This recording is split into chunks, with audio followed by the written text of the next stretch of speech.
Em nome do Pai, do Filho e do Espírito Santo. Amém. Queridos amados cristãos ortodoxos, chegamos hoje à maravilhosa festa do Pentecostes.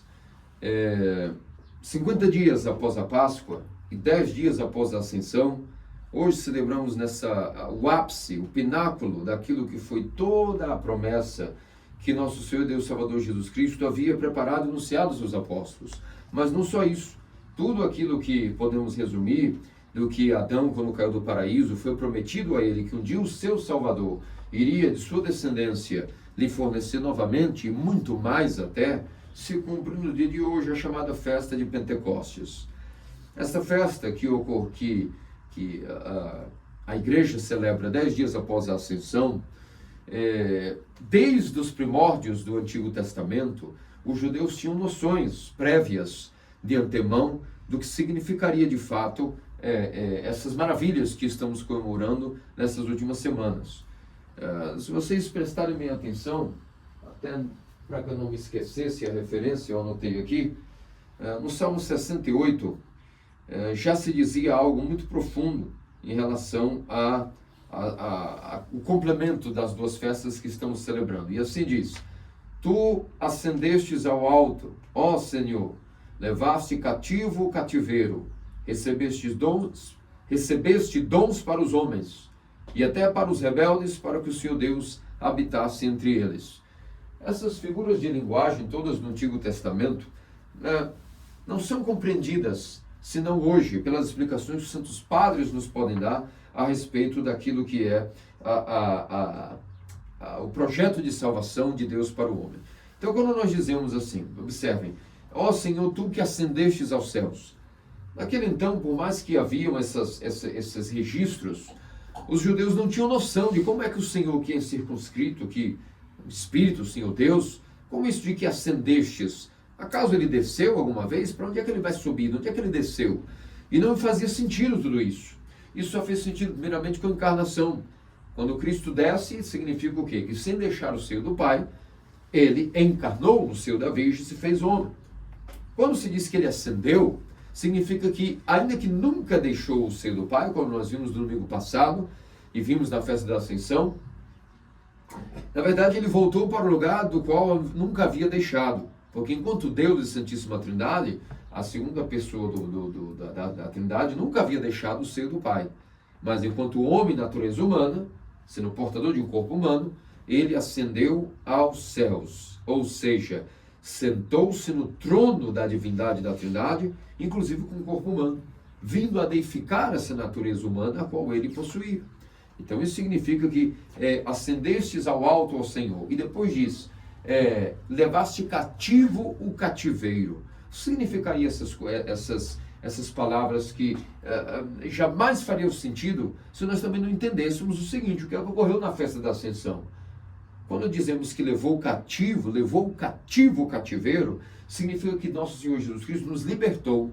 Toda a natureza humana, toda a humanidade foi libertada do cativeiro que ela estava, na verdade, o cativeiro do quê? Da morte, a maldição da lei, que era justamente um paliativo, um freio que o homem devia viver sob aquele jugo da lei, como um freio para com o nosso pecado e as nossas paixões, porque não existia época de graça.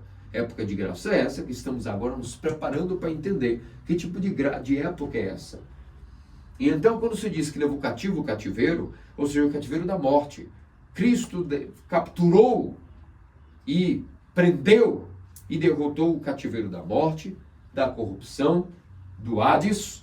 Tudo ele fez por nós. Levou ao cativo o cativeiro, quem? Nos libertou do poderio da morte, do diabo, das paixões.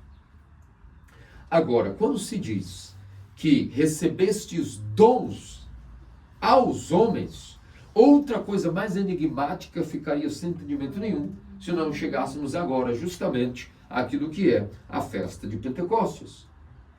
Se vocês lembrarem bem, existiu um artigo que eu publiquei sobre explicações de por que é que Maria Madalena não podia tocar a Cristo ressuscitado e os apóstolos puderam.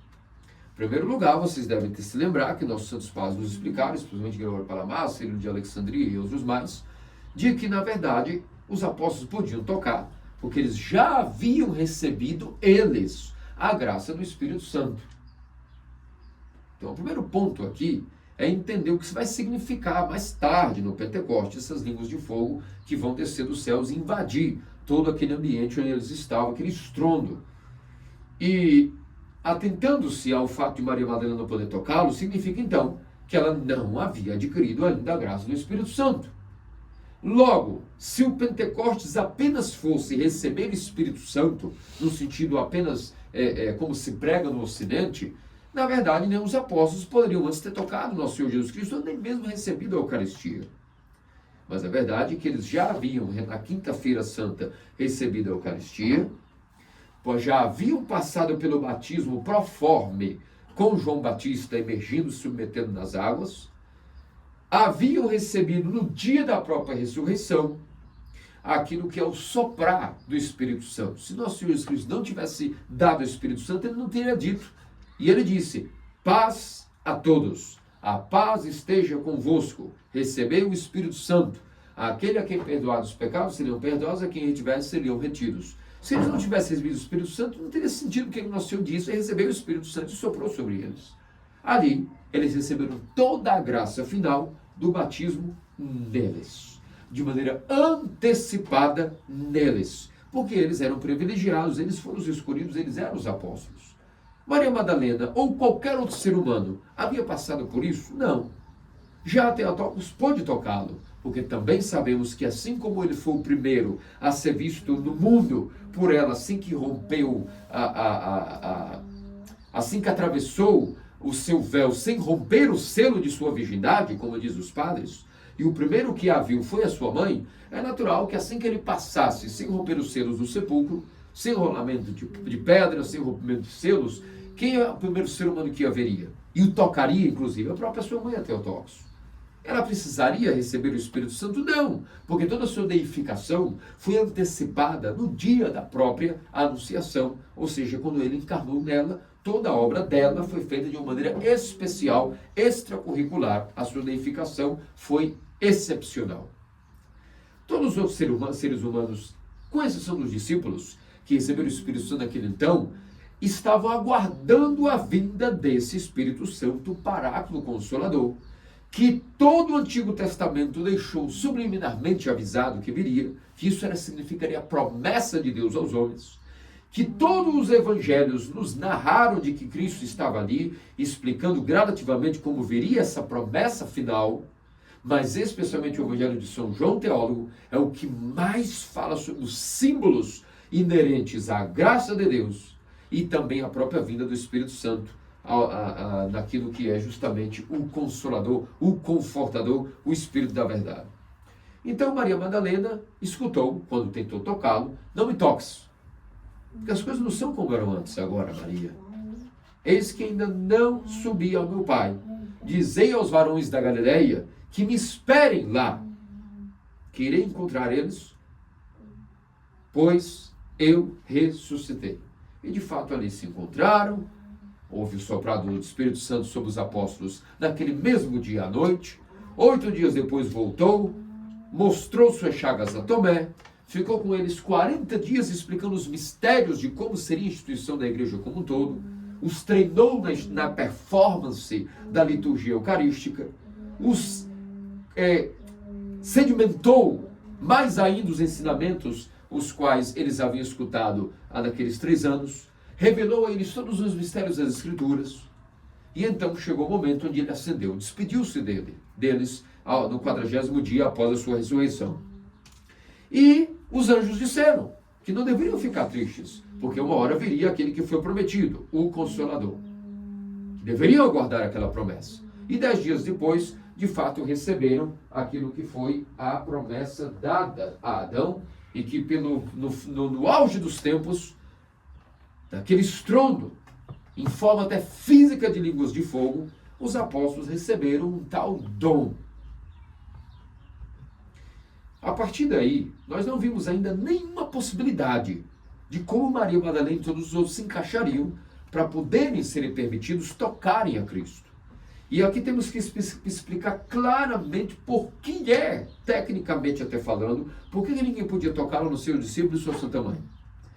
Porque uma vez que a sua natureza agora está ressurrecta, era necessário que ele completasse a sua obra enquanto o verbo de Deus. E a sua obra só seria completa quando ele ascendesse aos céus.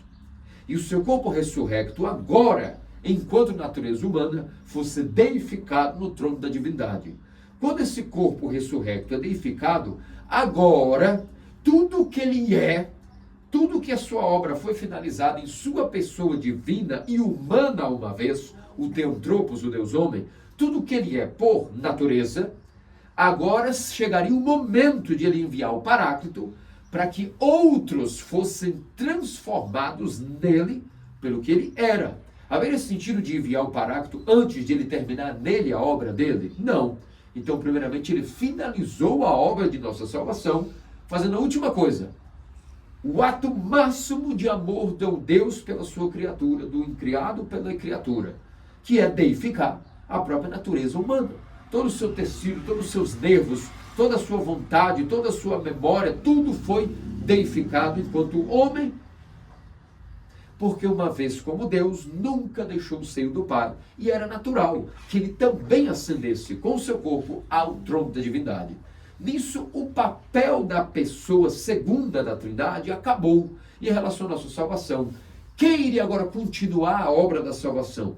Primeira pergunta, o que significaria continuar a obra dessa salvação? Produzir outros Cristos, produzir deuses. Não por natureza, porque por natureza só um é Deus. Pai, Filho e Espírito Santo, 3 pessoas, um só Deus. E por isso hoje comemoramos a festa da Santíssima Trindade, porque a última pessoa, a terceira, vem se manifestar agora até fisicamente, dando continuidade à obra da salvação que Cristo finalizou nele.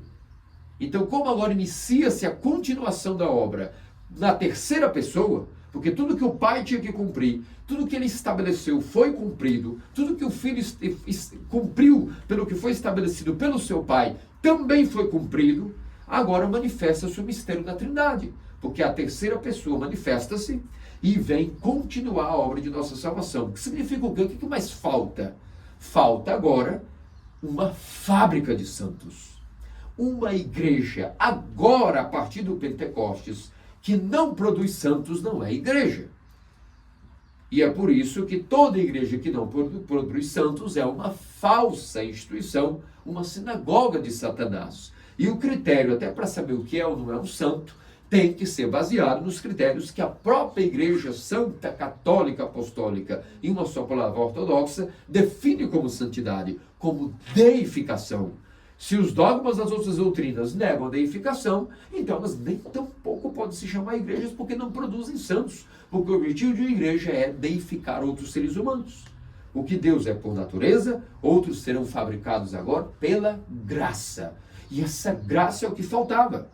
Essa graça tinha que ser dada agora à igreja, para que a igreja se tornasse uma fábrica empoderada de outros cristos. Tudo que ele é por natureza, inclusive um ser humano deificado, outros agora também seriam. Como? Através do dom do Espírito Santo que esse corpo de Cristo chamado igreja receberia.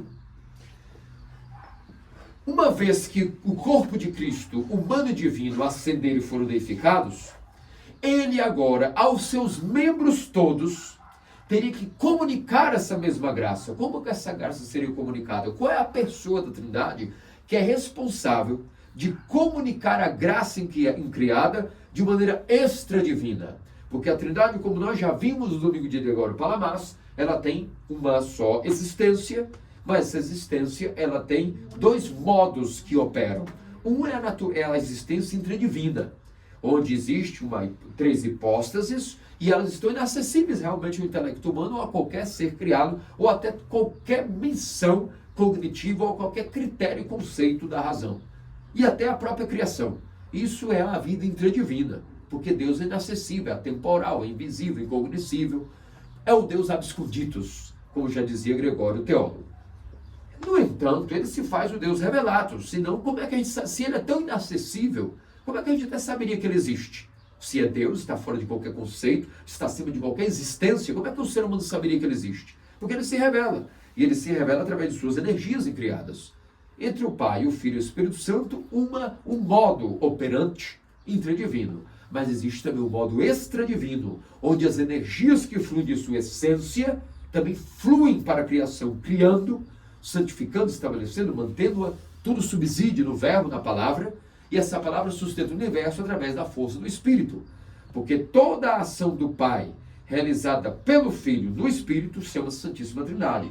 Aqui vemos que há uma ação extra-divina, como define os Santos Padres, que o que é a Trindade? É a ação do Pai realizada pelo Filho no Espírito, através do Espírito. Como isso se dá? Esse agente comunicador das energias intradivinas, para que elas possam também tornarem-se extradivinas, é o Espírito Santo.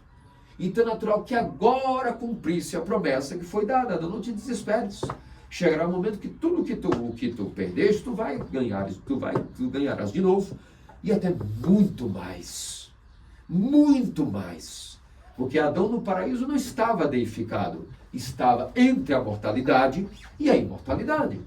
Não era deificado, era imortal só porque a morte não tinha poder sobre ele. Mas ele não havia nada garantido de que seria para sempre imortal, nem a sua natureza estava imbuída de imortalidade. Ele apenas era imortal porque foi criado no paraíso. No paraíso ninguém morria porque não havia pecado, nem isso. E o pecado é apenas o salário.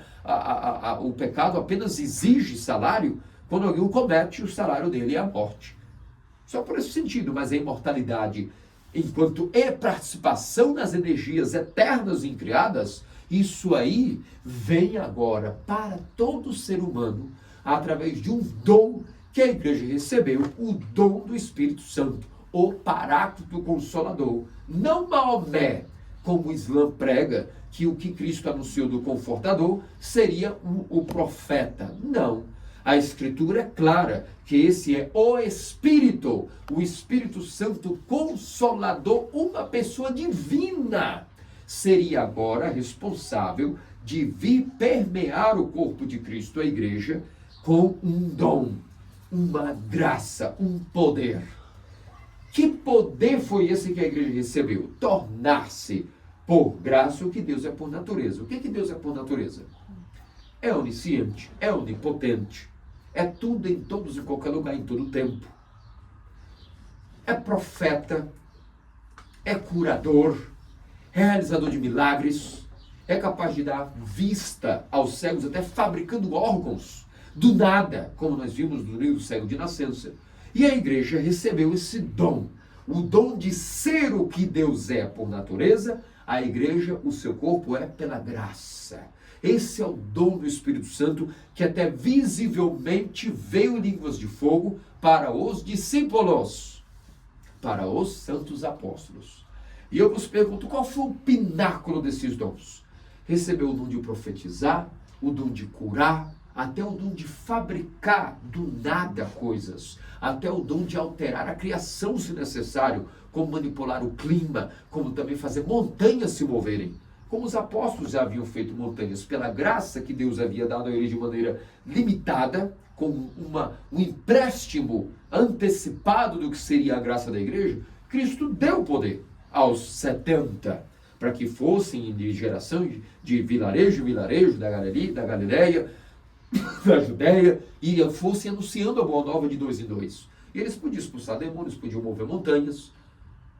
Então isso foi um empréstimo antecipado do que seria a graça que agora a igreja recebeu. E essa graça foi tão abundante que pescadores do nada começaram a ter o dom de uma pregação tão afinada, tão afiada, tão harmônica, como uma harpa que soava nos corações. Essa graça era tão poderosa que o maior milagre disso não é que as pessoas vinham e escutavam em seus idiomas a pregação. Não é que os apóstolos, sem estudar, ganharam o dom de terem aprendido os idiomas dos povos. O maior dom é que essa pregação era tão fervorosa que todos que estavam ali tinham subido para a festa de Pentecostes judaica e estavam completamente ali sedentos de algo, ouviram aquela pregação e de um só segundo a igreja aumentou de 120 para mais de 3.000 pessoas pelo fato do poder dessa pregação tão afiada, cheia do dom da eloquência do Espírito Santo para seres humanos que não eram até iletrados. E esses dons, cada um recebeu e cada um vai operá-lo. cada um deles iria operar isso de uma maneira com a sua capacidade, com o seu talento. É por isso que vocês lerem os artigos que eu publiquei no jornal para esse domingo. Não deixe chegar em casa depois, com mais tempo, leiam todas as explicações teológicas do ícone do Pentecostes. E somente o que eu digo lá, que o próprio ícone do Pentecostes é uma negação de todo o papismo. Todo o papismo cai por terra com o que significa a festa de Pentecostes. Porque não existe um bispo maior do que o outro. Todos foram feitos hierarcas da mesma maneira, pelo dom do Pentecostes. Cada um recebeu, se vocês observarem o livro de Pentecostes, cada um tem uma posição de mão, uma posição de face, mostrando que ainda que um só é o dom, a igreja, o Espírito Santo sabe como distribuir na igreja vários dons. Um vai ser um iconógrafo, outro será um cantor, outro será um leitor, outro será um teólogo, outro será um exicasta, outro será um profeta, outro será um anárguiro, ou seja, uma pessoa capaz de realizar milagres, de curar. Outro será um escultor, outro será um hidógrafo, outro será uma excelente, magnânima dona de casa, capaz de submeter-se em tudo ao seu marido. Outro ganhará o dom de ser um chefe de casa, um patriarca, um homem que deixará legado, que viverá a tradição dos padres de seu lar. Cada um com dom. Outros serão angelicais, serão eunucos por natureza, serão monásticos. E a igreja com esse mosaico de personas, de hipóstases, um só é o Espírito, mas muitos são os dons. Agora eu vos pergunto, qual é o maior dom que a Santa Igreja recebeu neste dia de Pentecostes? Visivelmente, as línguas de fogo não representam dons de línguas. E isso é uma explicação completamente pentecostal, louca, e eu diria até satânica, porque vai deturpar e travestir toda a graça do Pentecostes que hoje vivemos, graças a Deus, em verde e não em vermelho, como os hereges.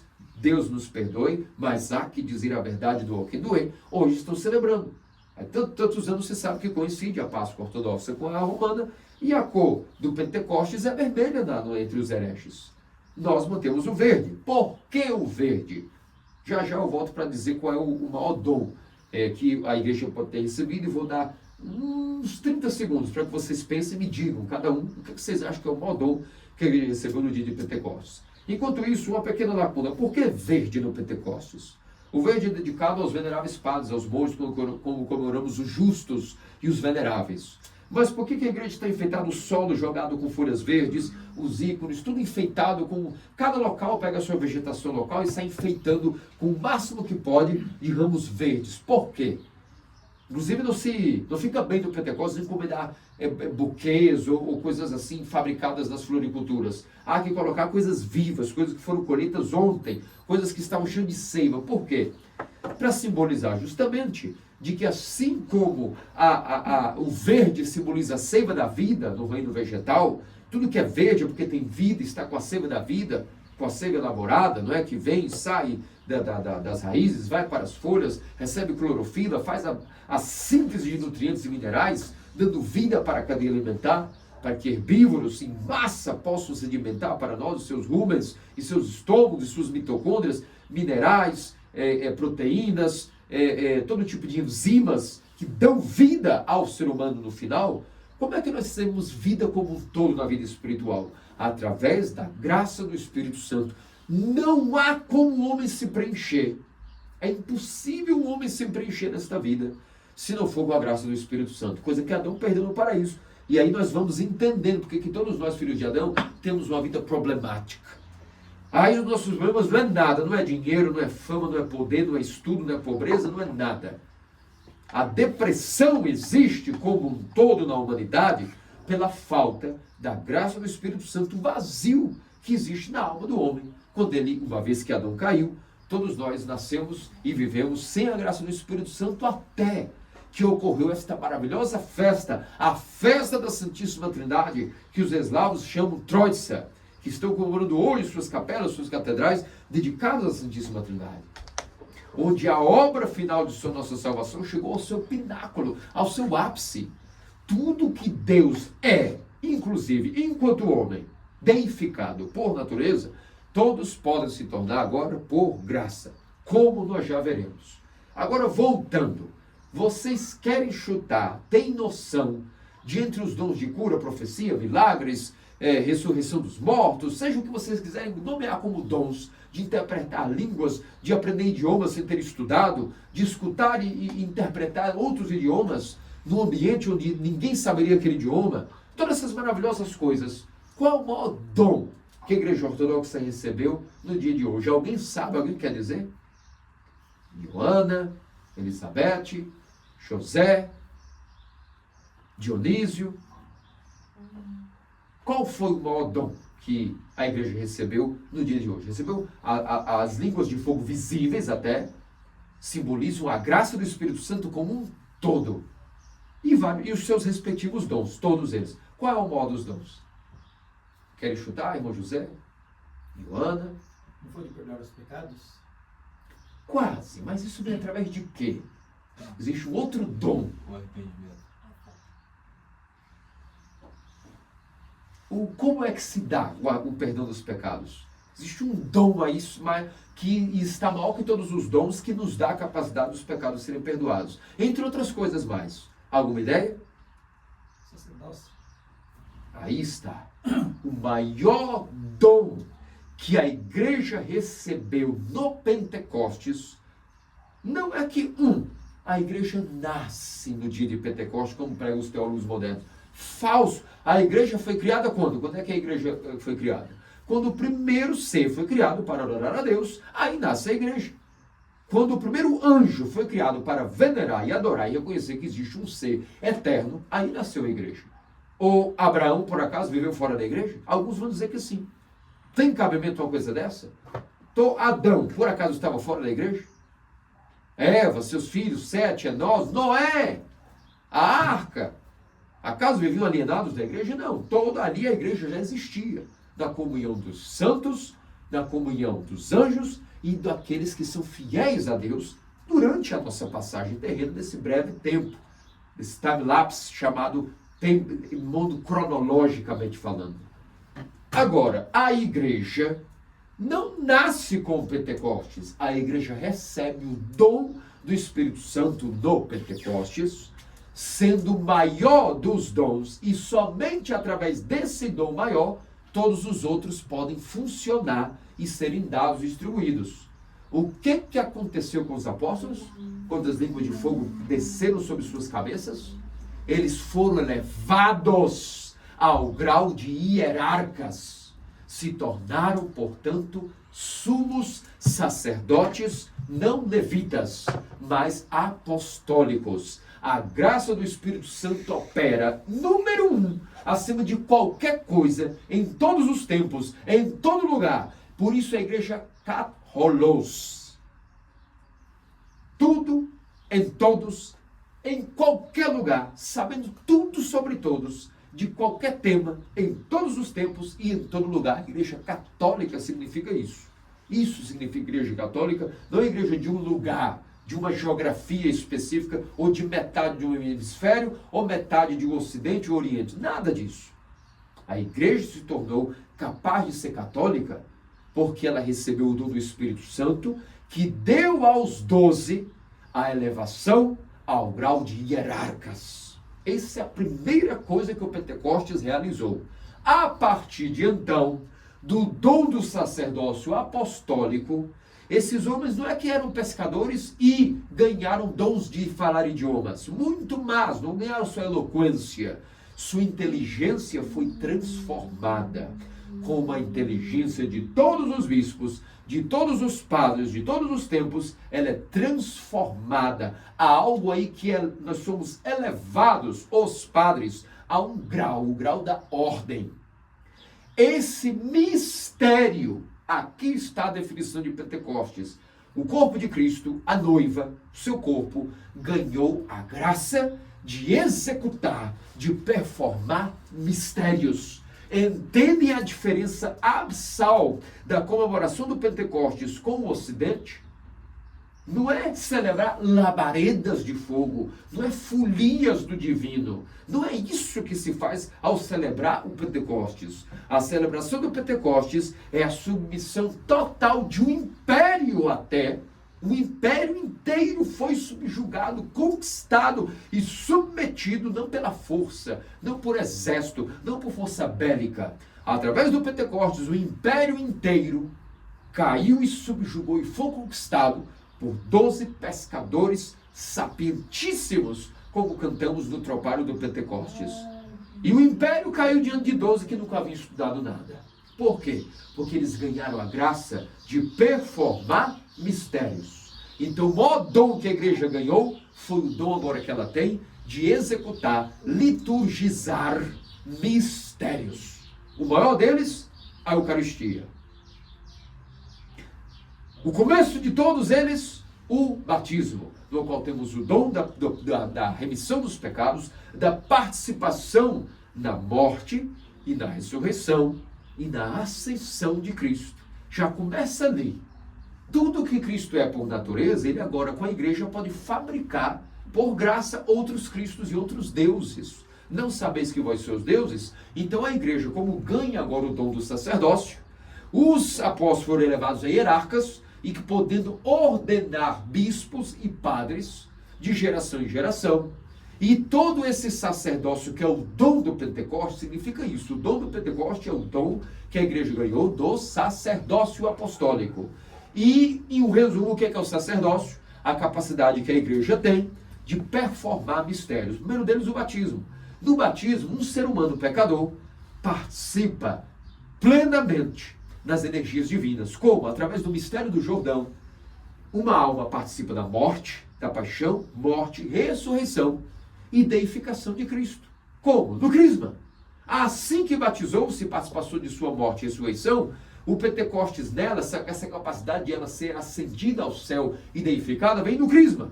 Na alçando os olhos, pum! Ali vemos o ser deificado. Primeiro o ser que participou da ressurreição, sua alma morreu e ressuscitou, uma nova alma, redimida de todo o pecado, uma alma imortal, onde o pecado e o diabo não têm mais poder sobre ela, porque Cristo ressuscitou, e todos que foram batizados de Cristo vos revestiram, aleluia.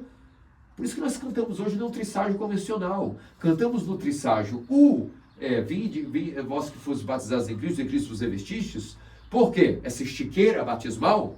Porque justamente qual é a fonte do Pentecostes? Em uma só palavra para uma alma que chega na igreja. O batismo. No batismo ela recebe todo o dom do Pentecostes. Mas ele vem através de quem? Do sacerdócio, da ordem. O mistério da ordem faz a capacidade da igreja, que a igreja tem de ordenar padres e bispos. E eles possuem, são os ministros. Por que ministros? Porque ministram os mistérios. E os mistérios são que deificam o homem. Os mistérios fabricam deuses. Os mistérios fabricam santos. O primeiro deles, o batismo. Crisma, onde ele participou já do batismo na ressurreição de Cristo.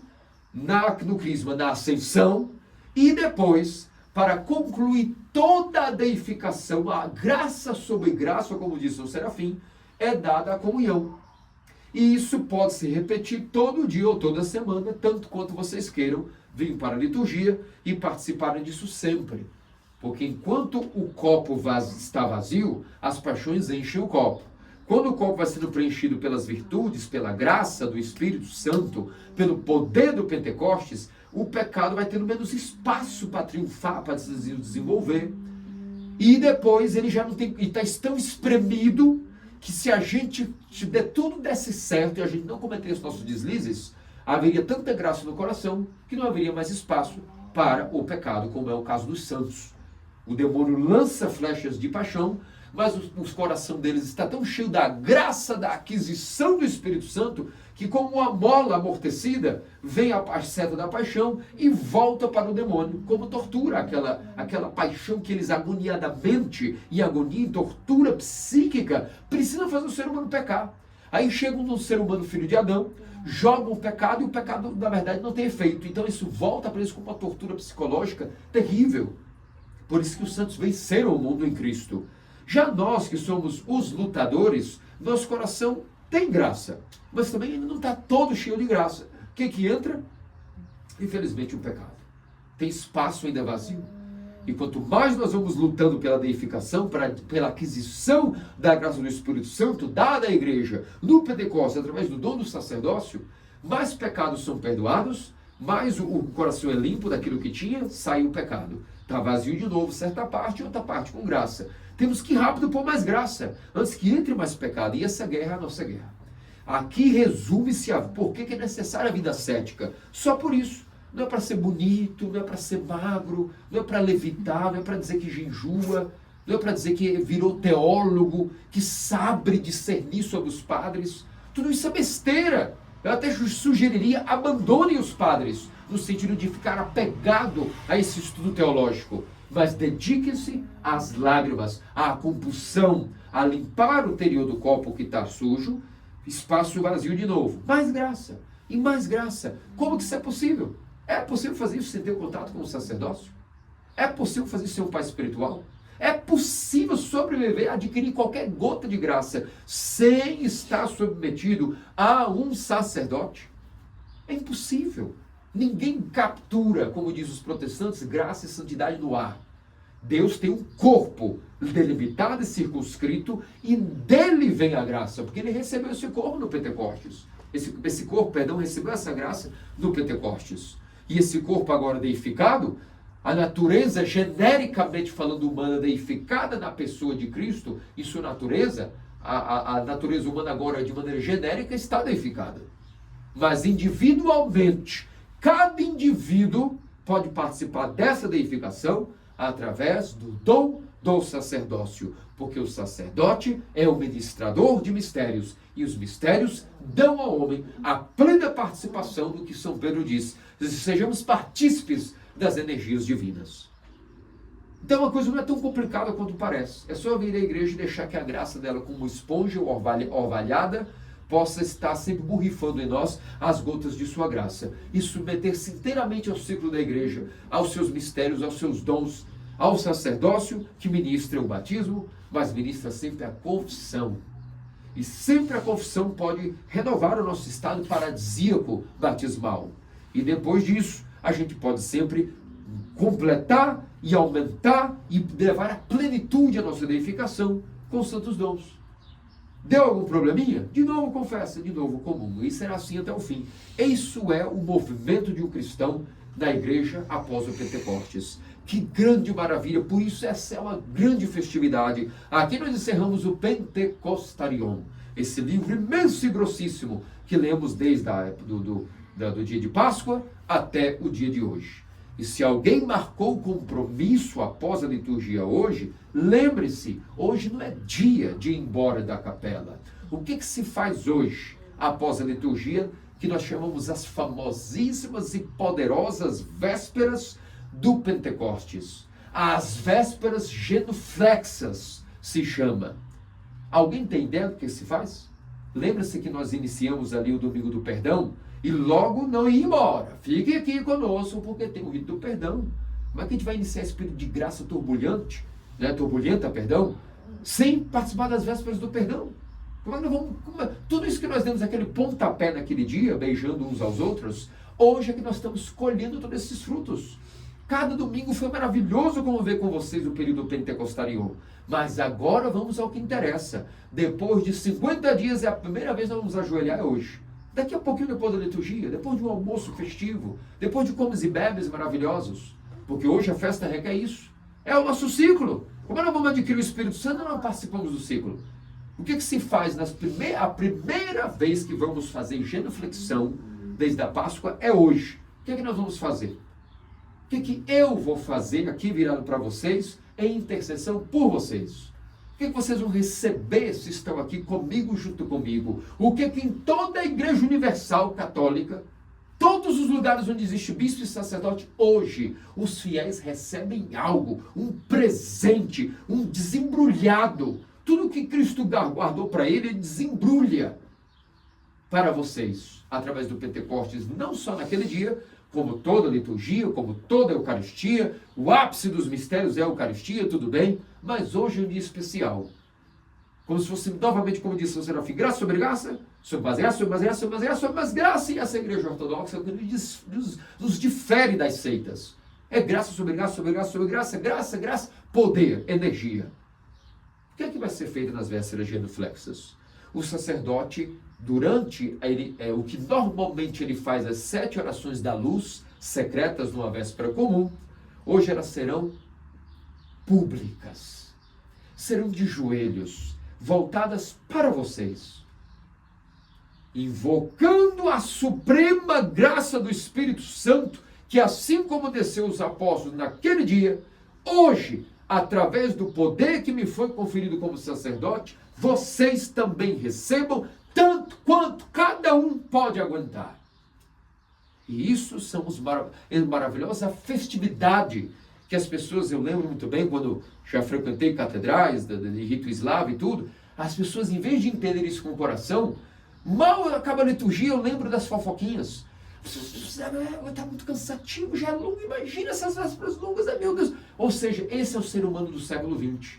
O que há 100 anos atrás as pessoas estavam, meu Deus, graças a Deus chegamos num dia como hoje. Hoje, no século XX, devido à aceleração da Revolução Industrial, todos já... Uma liturgia básica já é terrível. Com um sermão longo como o meu, já piorou, já é uma tortura mental. Imagina ficar para depois no calor, no cansaço, em jejum, para umas vésperas e não sei o quê. Não. E vejo que, de maneira pastoral, o que isso faria lá para 4, 5 horas da tarde, para que as pessoas sejam um pouco aliviadas, se pode fazer um pouco mais cedo. Que é o que eu sempre tento fazer todo ano. Fazer um pouquinho mais cedo. Quando as pessoas querem ficar, aí tudo bem, a gente deixa para mais tarde. Mas quando pode, a gente faz um pouquinho mais cedo. Mas como é que nós vamos embora sem participar dessas orações? É como se a gente cumpriu tudo e como filhos ingratos a gente não dá atenção para aquilo que o pai guardou no final da festa, que é o presente que ele quer dar secretamente a cada um. Que não quer que ninguém veja. Que ele guardou, filho, eu fiz todo esse banquete, você faz o seu aniversário, o seu banquete, os comes e bebes, brigadeiro, bolo, mas tem uma coisa que é só entre eu e você. Fica aqui e eu não, estou cansado, vou dormir. Não pode ser, isso não pode ser para com o nosso Deus. É por isso, meus amados cristãos ortodoxos, que chegamos até aqui nesse maravilhoso entendimento do que é a vida cristã. Como dizia São Serafim, quer resumir a vida cristã? A aquisição do Espírito Santo. Ela é dada através do sacerdócio apostólico, que é o dom supremo, o pináculo dos dons, que foi dado à igreja no dia de Pentecostes, onde ela recebe o que Cristo é em si, enquanto uma pessoa divina, o que ele é por natureza, como homem-deus, a igreja recebe por graça para fabricar individualmente quem queira se tornar igualmente ao seu próprio Deus, o seu Cristo, o seu Salvador. Que disso, nosso Senhor Deus Salvador Jesus Cristo, faça-nos dignos, pelas orações, principalmente ao toque sempre, Virgem Maria e todos os santos. Amém. Amém. Vamos todos com toda a nossa alma.